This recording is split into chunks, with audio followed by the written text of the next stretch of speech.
What's going on, everybody? Welcome back to the Bobby Dizzle podcast. Before I get started on this episode, I'd just like to say welcome to all my new listeners that I got over the past week or so. And thanks, everyone, for sharing this episode. I know I saw a few interactions on the Twitter sphere and the Facebook there. So thanks, everyone, for sharing. And if you like to share and you like to watch, or if you like to share or you'd like to watch and subscribe, check out bobbydizzle.com. It's going to be right here. I think I'm going to put that in post. The magic of editing. And anyway, I got a great episode for you on tap. I've been a Rick and Bubba fan since 1996.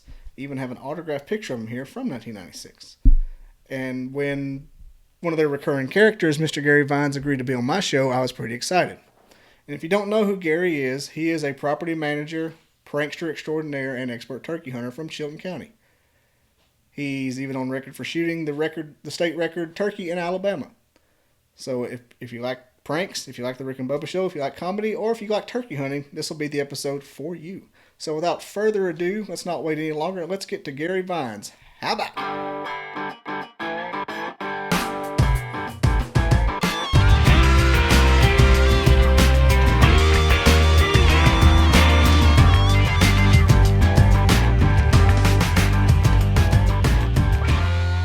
Alright, folks, so disclaimer time. We did this episode on Skype. Gary's audio is immaculate. Mine was crap. So I've done the best I could to edit it down. It kind of makes the subject matter flow a little bit better, but you won't see my actual conversation with him on Skype. You'll see my face, me laughing and reacting. But I'm just going to kind of narrate like Waylon Jennings on the Dukes of Hazzard in the background. And I'm going to try to make it work the best I can. I've spent a lot of time on this. Probably should have spent more, as you'll see coming up. But please enjoy it. Here's Garry Vines once again. As I mentioned earlier, Garry is known for his expert pranking. And I just had to know, how early did he start doing these pranks? And how prevalent were they throughout his life? And here he explains it. Well, I've been doing them all my life since I was about 6 years old. Even my babysitters quit babysitting me when I was little because they'd wake up and I'd be standing over them with a butcher knife. But, that's probably my first one. And then I'd put fake snakes out in the feed patch for my grandma. And, but yeah, it's been an ongoing thing lately. I used to I worked for a Square D company for 10 years. And I did some pranks down there that I should have been fired for, but luckily I made it through it. You'd be in jail nowadays for some of that stuff. Oh yeah, you can't do that now. But yeah, I've had some fun over my life. But messing with Rick and Bubba, it's been they pretty much a lot of YouTubes out there, the pranks and stuff like that. But we've had some good ones now. Now, one of the quote-unquote bucket lists for this podcast was to get Garry to tell me how he made his world-famous dumble. And for those of you who don't know what a dumble is, it's kind of an old-school, old-timer party trick out of an old bucket and some string and some pine sap that sounds like Bigfoot's mating. Yeah, that's how they best describe it. Here's Garry describing it a lot better than I just did, and a lot of ways exactly like I just did. The dumble is made out of a coffee can, a gallon coffee can. You punch you a hole right in the middle of it with a nail, and you run you about a 3/16, 1/8. I don't know. I ain't never tried a quarter of an inch nylon string through there, about maybe 4 foot long. Tie you a knot in it, and you get you some pine rosin off of an old pine tree. You just skin a pine tree and let it bleed a little bit, and you put it on your thumb and your forefingers, and you wax that string real good, and then you start, once it kind of gets a little bit dry, the friction off of your forefinger and your thumb, when it comes down through there, it'll make the awfulest sound you ever heard. Bubba said it made the hair stand up on his neck. But I've used that thing a lot. I've scared a lot of people with that stuff. I've had kids crying at the river. I've had even I had Speedy was in a tree stand one time. I got on the other hill right at dark and done it, and he wouldn't come out of the tree stand. Somebody come down there with a flashlight. I've had people pack up their stuff that was camping out that left. But this here sounds like if they was a real Sasquatch, that would be the mating call to him. But that probably my Bigfoot feet that I've walked around. I've had biologists taking pictures of them. Now, it's no secret that the stories they tell about Garry on the Rick and Bubba show are usually really funny and really outlandish and very entertaining. And I just want to know how authentic they were, if there was any embellishment going on, and here is his answer. Yeah, me having to shoot the donkey and Oh flying my down God. to Louisiana with Rick. That was, they was loading up, the little jet we flew down there on, and Rick was looking for me, and the preacher had me inside, wouldn't let me go, and want me to fill out some kind of prayer card that they wanted to pray for me, and I said, well, y'all pray for me when I leave, but it, and then the fat man said, the fat man sitting on my turkey call, but yeah, it was. Rick does a good job. I mean, he don't add to it or take away from it. I mean, he tells it just like it happened, and he done a good job on narrating the stories. The thing about it, they all good guys. The whole bunch that works up there, they all good guys. But it's hard to find people that is the same one day as they are the other. Uh, and that's what I like about them. They good folks, and I've been working for them for probably 15 years. Yeah, I take care of their farm, which I worked for Bubba to start with, and then he wound up selling his place a couple of years ago. So, and I've been working for Rick probably 10 years or so, but he's got about 400 acres. I manage it, and take care of his farm, and it's just something I like to do. He's one of my clients that I take care of property for him, and plant their green fields, and luckily I get to turkey hunt on it. Now, right about now is when we started discussing his career in land management and property management down in Chilton County, Alabama. And it's the first of many discussions on his passion, turkey hunting, and the great outdoors, of course. You got to create a habitat for deer and turkeys. I mean, you can't keep a place clean as a golf course and expect to have deer and turkeys. But it's a process you got to go through to keep it up, and bush hog when you're supposed to, and not bush hog when you're not supposed to. But it's and when you learn, how to manage a piece of property to have habitat, deer and turkeys and whatever, you kind of learn as you go. Which I've been doing it probably over 30 years, but it's it's a lot of work.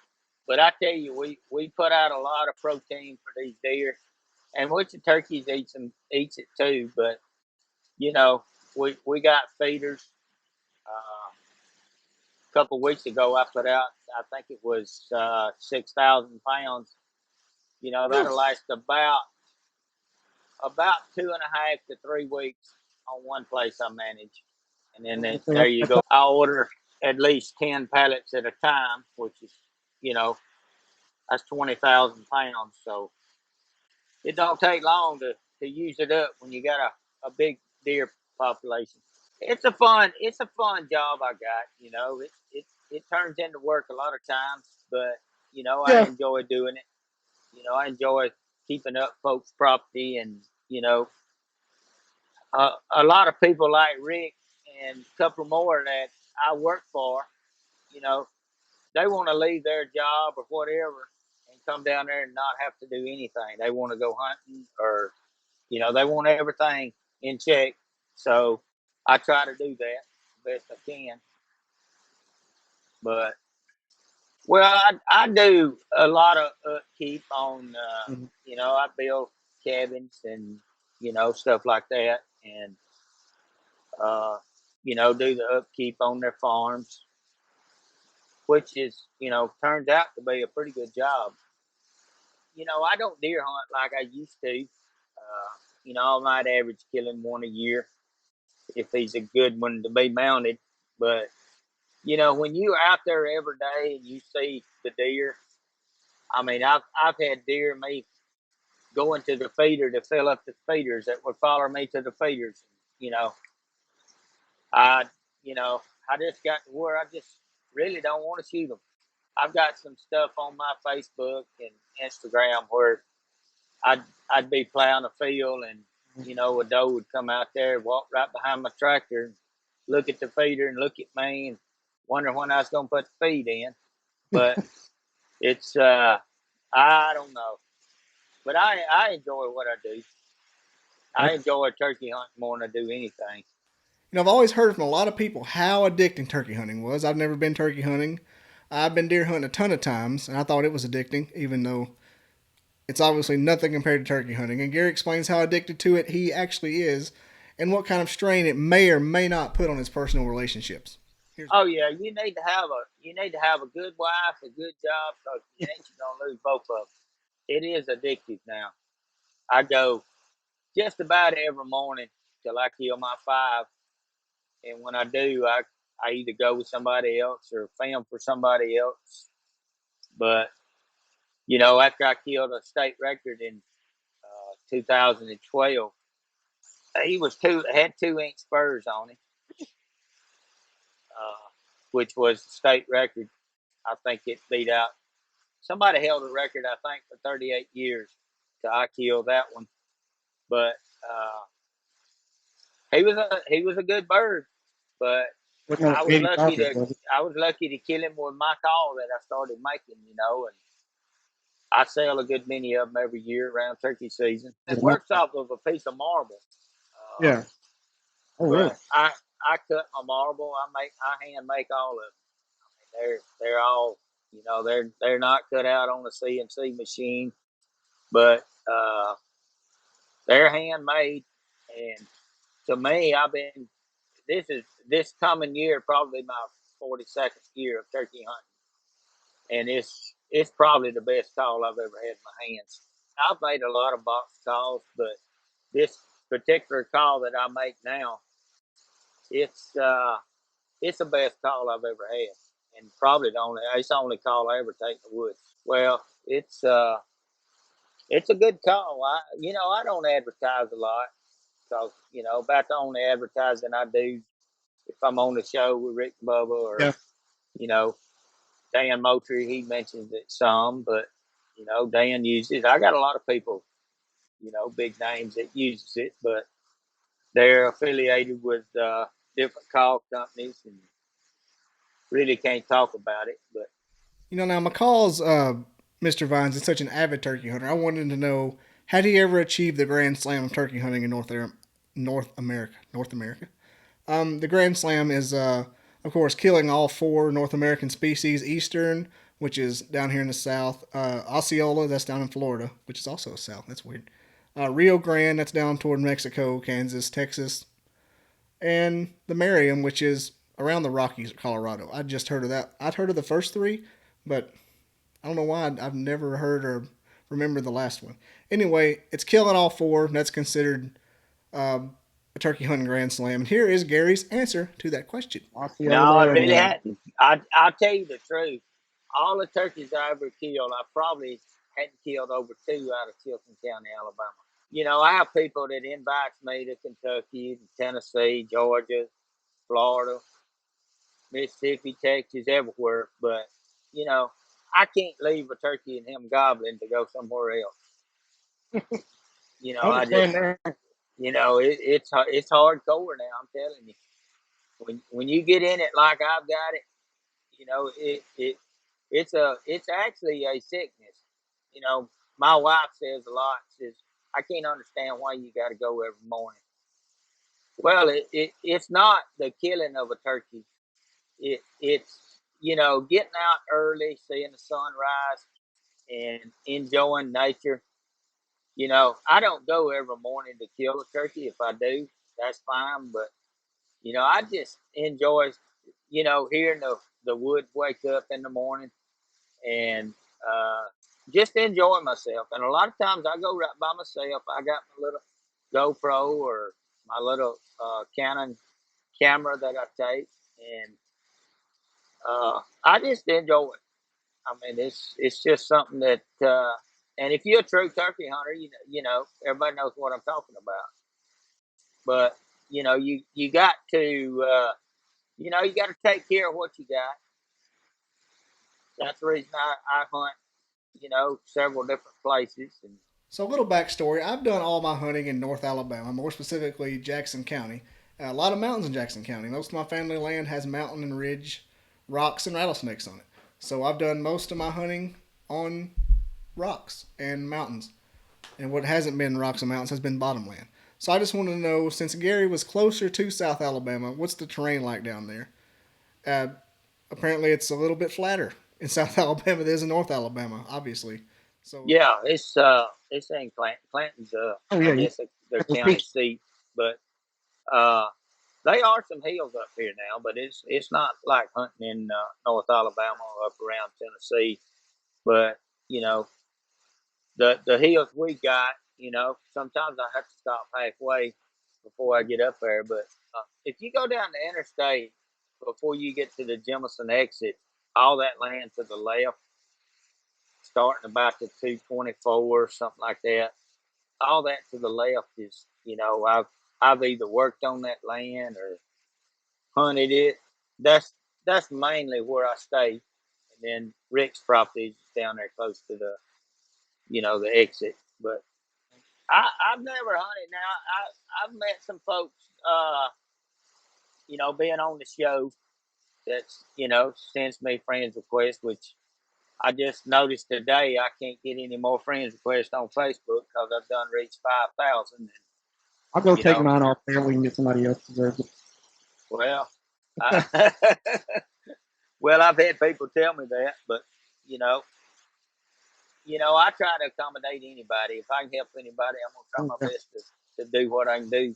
Like I said, I'm about 20 years behind on this technology, on you know all this social media and stuff like that. But I try my best. Don't do I'm too old. bad. I'm old school. Got that picture of that deer stuck in that fence that time. Pretty good. Oh yeah, yeah. I got the deer out, which everybody got a big laugh out of that. Diane and Rick now laughing at me on the show, but now, sadly, turkeys aren't the only thing Gary's ever had to shoot.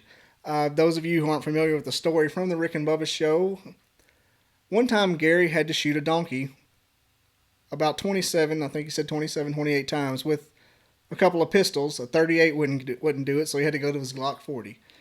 He brought the donkey home and it started killing his goat, so he didn't have a choice. well, I shot at him. I think I had a 38 to start with, 6 round 38 revolver, and then I got the guy to go get my 40 caliber, and that's what killed him. I think it was 27 rounds or something like that. I shot at him, but he was, I was chasing the donkey and he was chasing the goats, and I was shooting at the donkey. He was trying his best to kill my goat. He was slinging them around there like rag doll. The goats wasn't really scared of the donkey. He could walk right up to him. He just grab them and sling them. But yeah, them donkeys, they don't. I don't want one in my goat pen. But I about sold out all my goats. I might have about 10 left. But What kind you raised? Your brush goat, or you got the bull? they're part boar and Kiko. Yeah, they got so many different kinds of goats now. My son's getting into it. He bought some of my pasture from me and using it, but he's got goats. It's you pay $300 or $400 for. Now, by now, you've noticed that we're doing an interview from a parking lot instead of someone's house, an office, even a back porch. Garry explains here why he is sitting at a pizza place in his Jeep and not at his house. And it's I'm about to go get me something to eat here in a little bit. Go back to the river.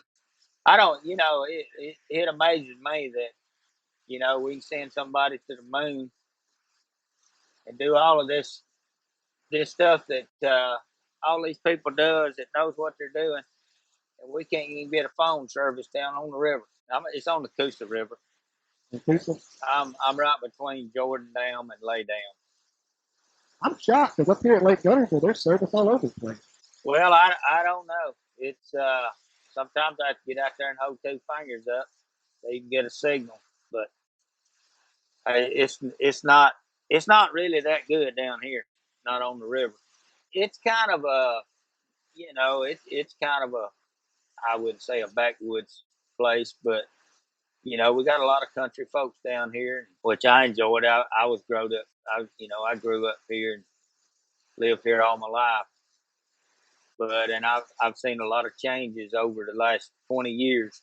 It's about halfway between Birmingham and Montgomery.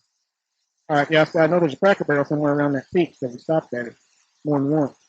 Well, it's up at Calera. Yeah, it's right above the peak up there, about 12, 15 miles. But you got 4 more hours when you're driving from Disney World. Oh my God. Oh yeah, man, my son and wife just come back from Disney World 2 weeks ago. They stayed a week down there with the grandkids. They had a good time, but man, I told them I wasn't going down there in that. There's too many weird people down there. And you don't want to go to the parade? Parade? Or the Disney World Pride Parade they have? No, no, I can do without that. Well, there's too many weirdos down there. Mm-hmm. I'm and really, I don't know how many people watches your podcast or whatever, but not a lot yet. One day. Well, maybe so, but I get on the radio sometimes, and that's the reason I kind of pause between what I'm gonna say, because I have to. My mind has to dissect what's coming out my mouth. You get people, and I don't want to offend anybody, but I know what's right and what's wrong, but I have to kind of watch what I say on the show, and I guess that's the reason it's so funny, because I pause a lot between what somebody asks me and what I say, but it's it's a good thing to have. Rick and them's good bunch of guys, and I think a lot of all of them. I get it all the time. People wants me to be on there more. Rick gets emails that wants me on there more, but he told me, he said, I can't afford you. So I guess I took that to heart. So I said, okay. You're on there enough to make everybody want some more. I'll tell you that. Well, I mean, it's like Rick says, you got to dash me around a little bit. You got to sprinkle in the Yeah, just sprinkle on there just a little bit here and there. But I enjoy hanging around up here with them. But I don't really have a radio voice, or I'm just me. I kind of characterize myself as I watch a lot of these oldie TV shows. I watch a lot of Gunsmoke, a lot of Andy Griffin, and a lot of times I guess I kind of incorporate me as maybe a old Festus Hagen. I like the way them old folks talk, and what's his name, old Ernest T. Bass. I just love to hear old hillbillies talk, and sometimes I'll go in a store or something, and the character that I am associated with on the show.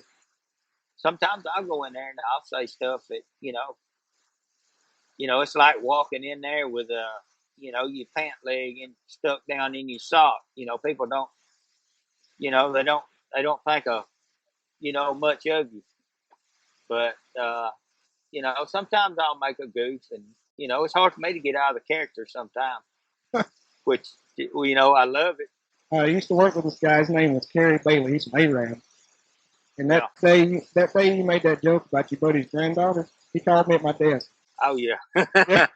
Yeah, I won't ever get there. Oh well, they thought I was serious. I told Rick, I said I need you to, pray for my neighbor's little granddaughter. And how he's passionate, and he takes, he said, well, what's wrong with her? I said, well, ain't nothing wrong with her. She's just ugly as hell. But it was a life, and if you make somebody's life, it makes them feel better. But it wasn't really a something that I would say. Well, I guess I did say it, but I didn't want to say it to hurt anybody's feelings. But sometimes you just make up stuff, and sometimes I think of a joke that I ain't never heard before, and I start laughing myself. Sometimes I get people that wants me to come speak at certain places and stuff like that, which I'm really not cut out to talk a whole lot, because I really don't talk. My wife gets on to me a lot because I don't ever say anything to her. But We never home. You always turkey hunt. Well, I know, but well, see, I'm at the river tonight. She's staying at home tonight, so I'm staying tonight. Got a house there? I got a lake house at the river, but she's staying at home tonight by herself. So, we have to have some time away from each other because, she's. I have to get away from her every once in a while. Want to get me a lake house? That sounds a good idea. Well, I don't know. You get a lake house, you got 2 light bills, 2 gas bills. It just doubles up on you. But luckily, I'm pretty good shape on that. You might not believe this if I told you, but once upon a time, I used to be a computer science major. Uh, there's a ton of math involved with that, and this math led me to have a quasi nervous breakdown in a junior college library in Tuscaloosa, Alabama, Shelton State, to be more specific. Ever since high school FFA, I had wanted my own hunting show, and that day, along with remembering how much I like to watch the Rick and Bubba show. What am I doing right here? They were part of the reason I changed my major as well to broadcasting communications, and it's the reason I do a lot of video in my work to this day. But I told Garry that I always wanted my hunting show. I always wanted my own hunting show, and asked sort of. I think I asked why he didn't have his own hunting show or some derivative of outdoor show because of his turkey call that he makes and his state record bird. And here is his answer to that. I tell you, I've really never watched a whole lot of like the outdoor shows and sportsman show, and because it's all it's actually it's not realistic to me.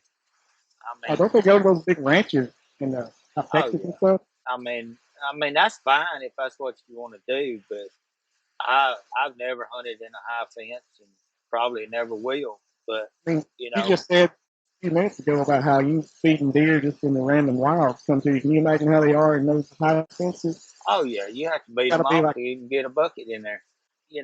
That's everybody's opinion, and if that's what they want to hunt, if it's legal, let them do it. But I really don't care really anything about it myself, as far as shooting. I've killed 140 something, 150 class deer in the wild where I manage, but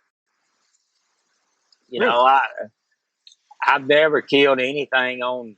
Actually, I've never killed anything on Bubba's place or Rick's place as far as deer. Now I've slaughtered some turkeys on them, but as far as deer, I mean that's all they care about is deer hunting. Yeah. Which I took Rick, this past year, first time he's ever been turkey hunting, and he couldn't be still.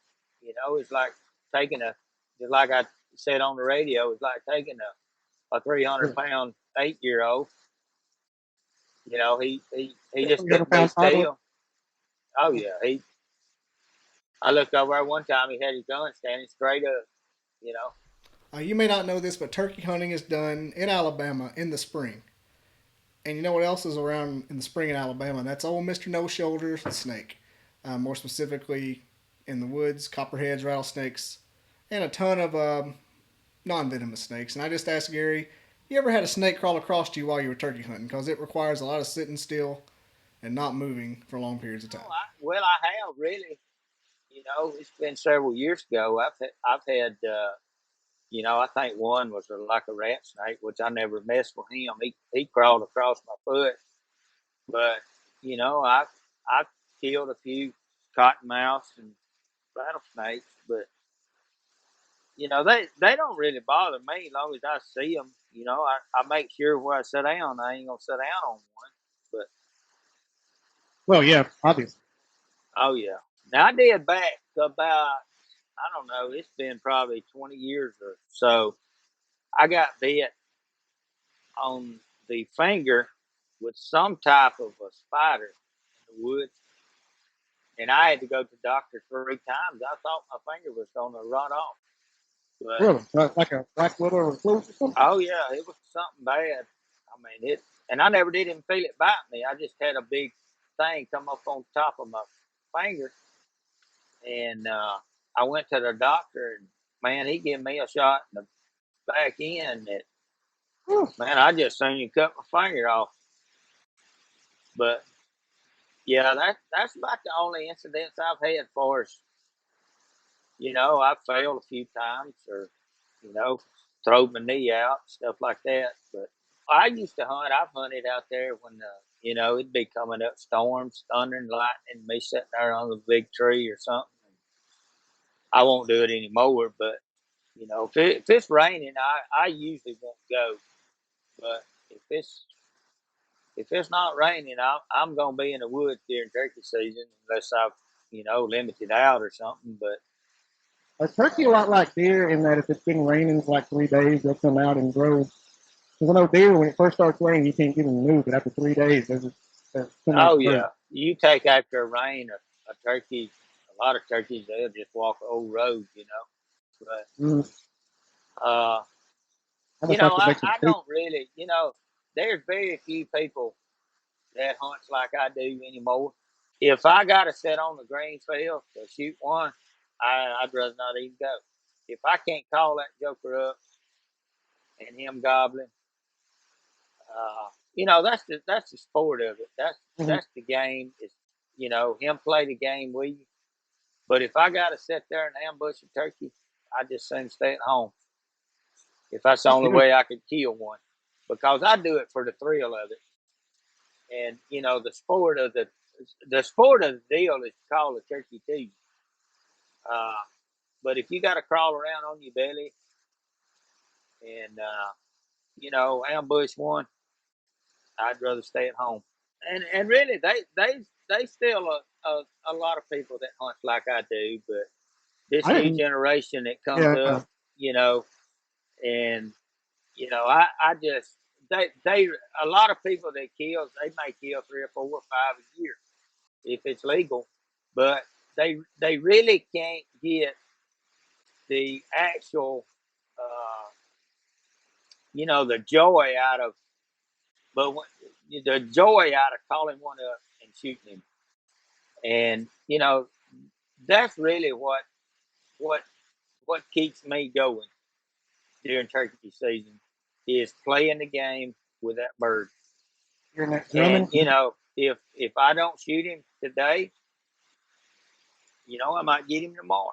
If not, I'll get him the next day. And I mean, I'm not boasting or anything.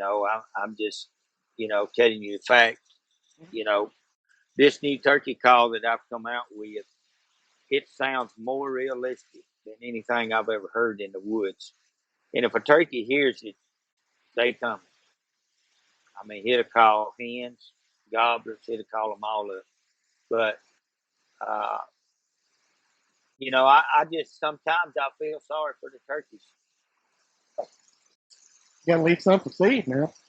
Oh yeah. Well, I don't. You know, I think I killed 3 over at Rick. this past year,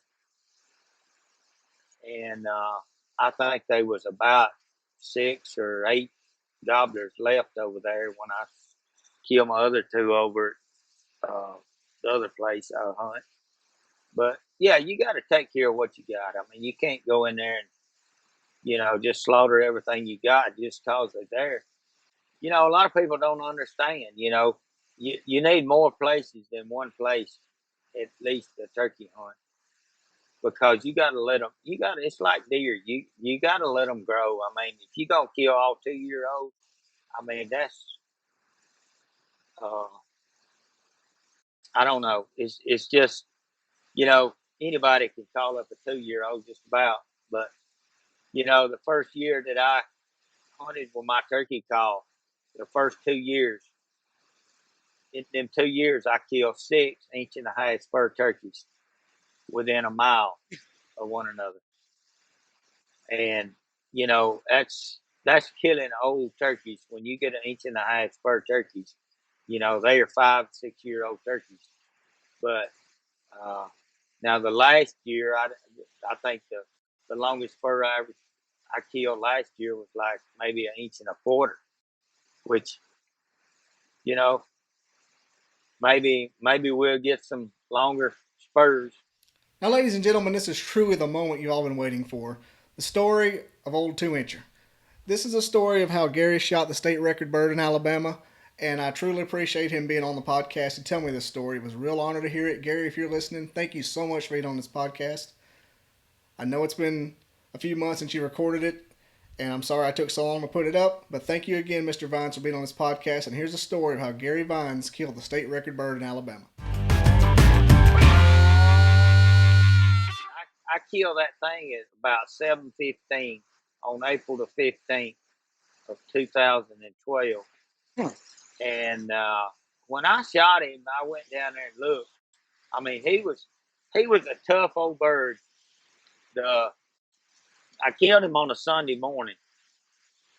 Me and my son got on him on Saturday, and I get up to him with a little pot call I had, and when he flew down, he went the other way, and we had hens behind us, and I thought, sure, I said, well, we fixing to kill this joke. Well, when he flew down, he went the other way. So Sunday morning, I went back by myself with my son. He was a preacher, and he had to be at church on Sunday morning. So I went by myself, and I said, well, I'm not even gonna yelp to the joker. And I took that little call I've been working on, and I got down the road beside of him, and he was out in a. I watched him fly down. He flew down in a little old green field, and I was sitting up on the main road. And I sat there, and he gobbled, strutted. I said, well, I ain't yipping to you. So I pulled out my little clucker, and I clucked about twice to him. And that's on the gun. It's a good clucker now. It sounds just like a turkey. But anyway, that joker folded up and walked up that log road, 20 steps of me, and I shot him. And I went down there. I was so disappointed. When I turned him over, he had the beard rot. He had about 4 inches of beard, then had some that's about 9.5 inches. I said, Dad, gummit. And I looked down and seen them big white spurs on him. I said, good gracious. I said, that joker's got some spurs. And I took him to my buddy over at, he lives out in Jemison, old Terry Sullivan, and he's a big turkey hunter. He works for Woodhaven, and he said, "Man," said, "you know what you killed?" And I said, "No." I said, "I guess I killed a good turkey." He said, "I believe that's going to be the state record right there." And I said, "No." I said, "What do you mean?" He said, "Them spurs is 2 inches long." So we went. I mean, it's a big deal having to take it to a taxidermy. You got to get affidavits signed and measurements, and sure enough, I sent it off, and it was a new state record. So, yeah, that was a good morning for me. But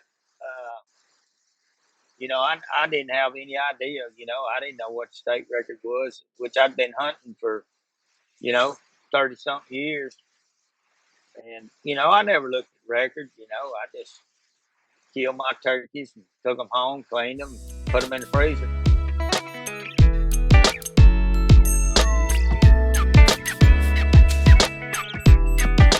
All right, man. But I don't want to invite myself, but maybe one day in the future, I wouldn't mind coming down there for an hour or two on a Saturday and seeing what's going on. All right, well, just give me a holler. We'll Let work you crank me a something little out. bit.